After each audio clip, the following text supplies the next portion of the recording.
ജിന്നിനോടുള്ള സഹായതേട്ടം എന്നുള്ളത് വസീലത്തു ഷിർക്കേ ആവുകയുള്ളൂ എന്നൊരു വിഭാഗം വാദിക്കുന്നുണ്ട്. അപ്പോൾ വസീലത്തു ഷിർക്കായതുകൊണ്ട് അത് ചെയ്യാമെന്നാണ് അവർ വാദിക്കുന്നത് എന്ന് നിങ്ങൾ പറയുന്നുണ്ട്. നിങ്ങളുടെ ആ സംസാരം ആദ്യം കേൾക്കാം, എന്നിട്ട് ചില കാര്യങ്ങൾ നിങ്ങളെ ഓർമ്മപ്പെടുത്തട്ടെ. രണ്ടാമത്തെ ഒരു കുട്ടർ പറഞ്ഞു, ജിന്നുകൾ സഹായിക്കും, എവിടെയൊക്കെയോ ജിന്നുകൾ ഉണ്ടാകും, അതുകൊണ്ട് ജിന്നുകളിൽ നിന്ന് സഹായം കിട്ടും, നമുക്ക് അവരോട് ചോദിക്കാം, അവരിൽ നിന്ന് സഹായം കിട്ടുമെന്ന് പ്രതീക്ഷിച്ച് നമുക്ക് ചോദിച്ചാൽ പോലും അത് വസീലത്ത് ശിർക്കേ ആവൂ. ഇത് നിങ്ങളുടെ ഖുത്ബയിലുള്ള ഭാഗമാണ്. അതിൽ നിങ്ങൾ പറയുന്നത് എവിടെയൊക്കെയോ ജിന്നുകൾ ഉണ്ടാകും, നമുക്ക് അവരോട് സഹായം ചോദിക്കാം, അത് വസീലത്തു ശിർക്കേ ആവുകയുള്ളൂ. ഓക്കെ, ഇനി നിങ്ങൾ തിരുത്തിയ വീഡിയോയിൽ ഇതേ കാര്യം ആവർത്തിക്കുന്നത് കൂടി കേട്ടിട്ട് നമുക്ക് സംസാരം തുടരാം. ഇന്നത്തെ സമൂഹത്തിനിടയിൽ ചില ആളുകൾ ഉണ്ടാക്കുന്നത് പോലെ ജിന്നുകളോട് ചോദിക്കാൻ പറ്റുന്ന വസീലത്ത് ഷിർക്കിന് ഇസ്ലാമികപരമായി തെളിവുണ്ടോ? തെളിവില്ല എങ്കിൽ, അങ്ങനെയൊരു വാദമില്ല എങ്കിൽ പിന്നെന്തിന് വിശുദ്ധ ഖുർആനിലെ ആയത്തുകൾ അതിന് തെളിവായി അവതരിപ്പിച്ചു? എന്തിന് പ്രവാചകൻ സല്ലല്ലാഹു അലൈഹി വസല്ലമയുടെ സഹാബാക്കളുടെ പേരിൽ ആ ഒരു ആരോപണം ഉന്നയിച്ചു? ഈ വിഷയങ്ങളൊക്കെ ജനങ്ങൾക്ക് പഠിക്കേണ്ടതാ, ആളുകൾക്ക് അറിയേണ്ടതാ. തെളിവെവിടെ? ഹയ്യും ഹാദിറും ഖാദിറുമായ സഹായം ചോദിക്കാൻ പറ്റുന്നവർ ചുറ്റുഭാഗത്തുണ്ടാകുമെന്നൊക്കെ വ്യാഖ്യാനിച്ചവരെവിടെ? ആ വ്യാഖ്യാനിച്ചതിന്റെ അടിസ്ഥാനം എവിടെ? ഈ ഒരു സംസാരം നിങ്ങൾ തിരുത്തിക്കൊണ്ട് ഇറക്കിയിട്ടുള്ള വീഡിയോയിലുള്ളതാണ്. നിങ്ങൾ വസീലത്തു ഷിർക്ക് എന്താണ് എന്ന് പഠിച്ചിട്ടുണ്ടോ? പ്രിയ സുഹൃത്തെ, വസീലത്തു ഷിർക്ക് എന്ന് പറഞ്ഞാൽ ഷിർക്കിലേക്ക് മനുഷ്യനെ കൊണ്ടുപോകുന്ന വഴികൾ, ആ വഴികളിലേക്ക് ഒരിക്കലും പ്രവേശിക്കരുത്. അതുകൊണ്ട് അതെല്ലാം ഹറാമാണ്.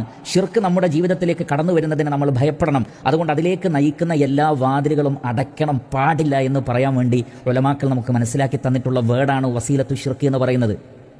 അതല്ലാതെ ഒരു കാര്യം ചെയ്യാൻ വേണ്ടി, സ്ഥാപിക്കാൻ വേണ്ടി പറയുന്ന ഹുക്കുമല്ല അത്. നിങ്ങൾ അതൊന്ന് മനസ്സിലാക്കൂ ആദ്യം. രണ്ടാമത്തത്, ജിന്നുകൾ ഇവിടെ എവിടെയെങ്കിലുമൊക്കെ ഹാളിറായിട്ടുണ്ടാകും, അതുകൊണ്ട് അവരോട് സഹായം തേടാമെന്ന് വാദിക്കുന്ന ഒരു ടീമും അൽഹംദുലില്ലാ കേരളത്തിലെ മുജാഹിദ് പ്രസ്ഥാനത്തിലില്ല. ഉണ്ടെങ്കിൽ നിങ്ങൾ തെളിവ് സഹിതം സംസാരിക്കൂ. ഇല്ലാതെ ഇങ്ങനെ യാതൊരു നിലക്കും അടിസ്ഥാനമില്ലാതെ സംസാരിക്കുന്നത് എന്തിനാണ്? അതേപോലെ ഈ സംസാരത്തിൽ നിങ്ങൾ പറയുന്നുണ്ട്, അങ്ങനെ നിങ്ങൾക്ക് ചോദിക്കാമെന്നുള്ളത് കൊണ്ടല്ലേ നിങ്ങൾ ആയത്തിനെ തെളിവാക്കിയത് എന്ന്. ആരോ നിങ്ങളെ തെറ്റിദ്ധരിപ്പിച്ചതാണ്. സൂറത്തുൽ അൻആമിലെ ജിന്നുകളുമായി ബന്ധപ്പെട്ട ഇസ്തിംതാവുമായി ബന്ധപ്പെട്ട ആയത്ത് ജിന്നുകളോട് ഒരു നിലക്കും സഹായം ചോദിക്കാൻ പാടില്ല എന്ന് പറയാൻ വേണ്ടി ഓതിയ ആയത്താണ്. എന്ന് പറഞ്ഞാൽ ജിന്നുകളോടുള്ള ഇസ്തിംതാ അതിൽ ഷിർക്കായതും കുഫറായതും ഹറാമായതും എല്ലാം ഉണ്ട്. ഒരു നിലക്കുമുള്ള ഇസ്തിംതാ പാടില്ല എന്ന് പറയാനാണ് ആയത്തോതിയിട്ടുള്ളത്. ഇല്ല എങ്കിൽ ആയത്തോതിയിട്ട് എന്താ പറയേണ്ടത്? ജിന്നുകളോട് സഹായം ചോദിക്കാമെന്നല്ലേ പറയേണ്ടത്? നമ്മളൊരു കാര്യത്തിന് തെളിവാക്കുമ്പോൾ ജിന്നുകളോട് സഹായം ചോദിക്കാൻ ഖുർആനിൽ ഇന്ന ആയത്തുണ്ട് എന്ന് പറഞ്ഞുകൊണ്ടല്ലേ ഒരു പണ്ഡിതനെ വിശദീകരിക്കുക. അങ്ങനെയുള്ള ഒരു വിശദീകരണം നിങ്ങൾ കേട്ടിട്ടുണ്ടോ? ഏതെങ്കിലും ഒരു പണ്ഡിതൻ സൂറത്തു അൻആമിലെ ആയത്തോതിയിട്ട് ഇത് ജിന്നുകളോട് സാധാരണ നിലക്കുള്ള കാര്യങ്ങളൊക്കെ ചോദിക്കാനുള്ള തെളിവാണ് എന്ന് പറഞ്ഞത് നിങ്ങളുടെ ശ്രദ്ധയിൽപ്പെട്ടിട്ടുണ്ടോ? അപ്പോൾ ആയത്തോതി തെളിവാക്കി എന്ന് നിങ്ങൾ പറഞ്ഞത് തെറ്റാണ്, കളവാണ്, ആരോ നിങ്ങളെ പറ്റിച്ചതാണ്. വിഷയം നിങ്ങൾ ശരിക്കും പഠിക്കാൻ ശ്രമിക്കൂ. ഖുർആനിലെ സൂറത്തുൽ അൻആമിലെ ആയത്തോതിയത് ഇത് രണ്ടുമുണ്ടെങ്കിൽ പോലും രണ്ടും പാടില്ല എന്ന് പറയാനാണ്. ഹറാമാണ്, ഷിർക്കാണ്, ഒരു നിലക്കും ഇസ്തിംതാ പാടില്ല എന്ന് പറയാനാണ് ആയത്തോതിയത്, പാടുണ്ട് എന്ന് പറയാനല്ല. അതുകൊണ്ട് ഒരു സ്വഹാബിക്കെതിരും ഒരു ആരോപണവും ഉന്നയിക്കപ്പെട്ടിട്ടില്ല, ഒരു ആയത്തിനെയും ദുർവ്യാഖ്യാനിച്ചിട്ടില്ല. ആ നിലക്കുള്ള ഒരു സംസാരം തന്നെ ഇവിടെ ഇല്ല എന്ന് നമ്മൾ മനസ്സിലാക്കണം.